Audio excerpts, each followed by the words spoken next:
Why did we pull? I mean, we can get into the mess of getting in there and getting out and all that, but why did Biden pull us out? And, Trump said it first, we're pulling out.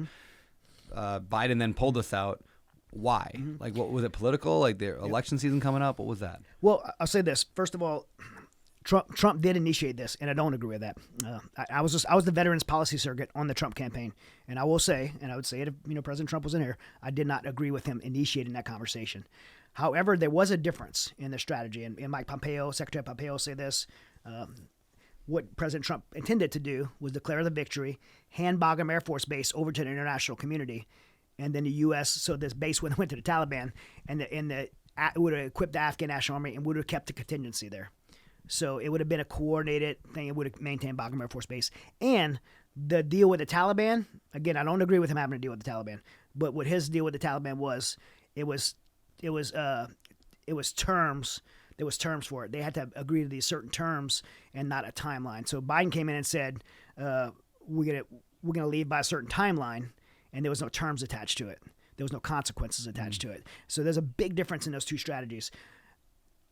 When Biden said he was going to do this, and I don't even want to call it a withdrawal, it was surrender to the Taliban. It wasn't a botched withdrawal. It was a full surrender to the Taliban.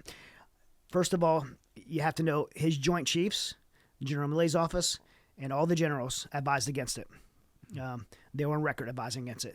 All the intelligence community leaders advised against it. His own appointed cabinet members advised against it. We have what's called 12 diplomats on the ground. Any country we have around the world, there's the RSO, Regional Security Officer for the State Department. That's represents the State Department. You have an ambassador there.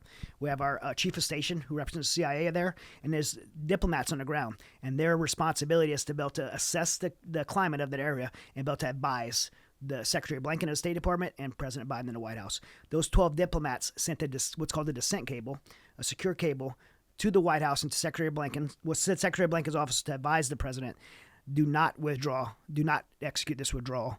Afghanistan will collapse. And that was hidden.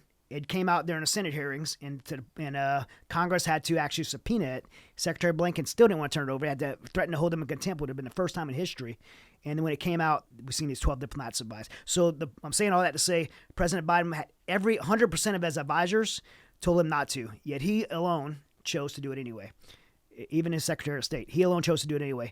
So I can't say his motivation. I can't speak to his motivation. I could speak to the only thing I could do is reverse engineer it and speak to who benefited.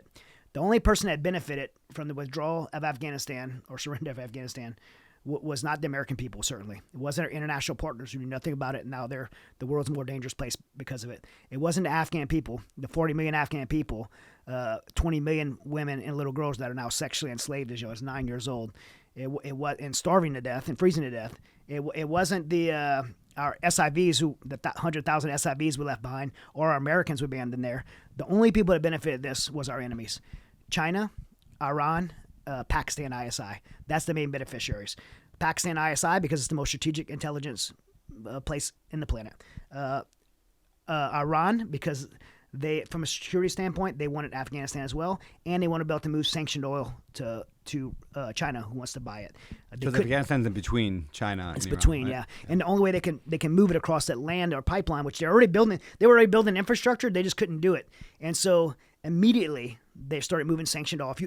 That trade, this 5 for 5 Americans for Iranians, there was $6 billion attached to it. You remember that? That we like, why did we give them $6 billion? That $6 billion was from Iran, China, sanctioned money that was seized. And so they immediately start moving money, because that was over a ship. Now they're doing it across land. So Iran wanted us out for that. China wanted access to it also. China wanted it. And China also wanted the mineral rights, the lithium mineral rights in the Hindu Kush Mountains, which is worth, they say trillions of dollars, but it's probably infinite amount of dollars. By the way, America's creating demand for that with the electric cars and everything like that. So you're talking like infinite amount of money. And I said this in June of 2021, in July, that this was the motivation, and I got hammered saying it was conspiracy. Well, we left August 31st, and September 1st, the Taliban gave China those mineral rights those mineral rights.